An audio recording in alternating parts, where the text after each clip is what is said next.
The living room was full of laughter, but beneath it lurked something colder. A black woman, glowing with the joy of her first pregnancy, thought she was being welcomed into her husband's family. Yet whispers turned to smirks, and smirks into cruel jokes, until the husband's mother finally spoke words that cut through the room like a blade. What should have been a moment of celebration turned into one of humiliation. But the woman wasn't broken. She had a truth that no insult could. Silence. Watch until the end. Wait a second. Tell us where you're watching from in the comments, and don't forget to subscribe for more powerful stories like this. Her name was Alana, a woman whose strength had carried her through challenges most couldn't imagine. She had built a life of dignity, working tirelessly as a nurse while cherishing the dream of one day starting a family. When she married David, a man who loved her deeply, she thought the most brutal battles were behind her. Their love was strong, steady, and accurate. Now, as she carried their first child, Alana felt both excitement and nervousness about meeting more of his extended family. She wanted to be embraced as part of them.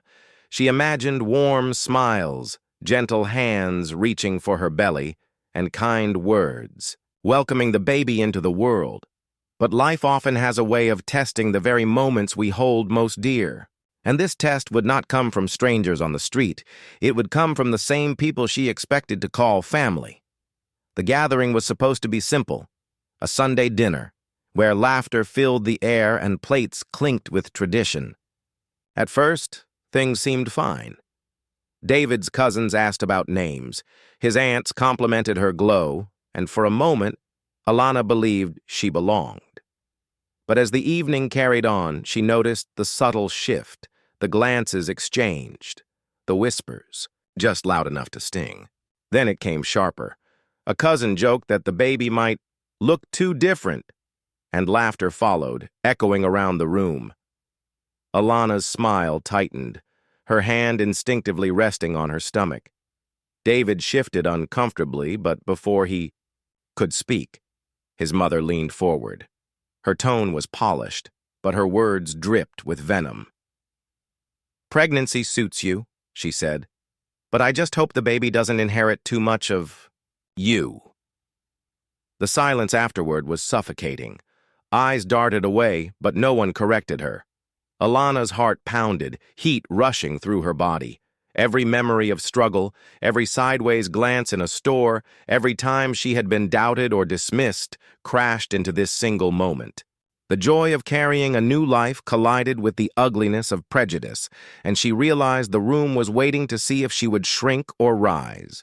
The tension was unbearable. Her husband's face burned red with anger, but before he could respond, Alana lifted her chin. She stood, the room falling silent as her hand pressed against her growing belly.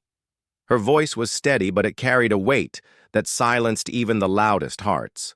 "This child," she said, "is more than skin, more than history, more than the narrow vision you try to trap it in. This child is love, resilience, and a bridge between worlds you refuse to understand." The words cut through the air, sharper than any insult could. A hush settled, shame creeping into the faces around her. In that moment, Alana turned their cruelty into a mirror, forcing them to see the ugliness they had unleashed. Dinner ended differently than expected.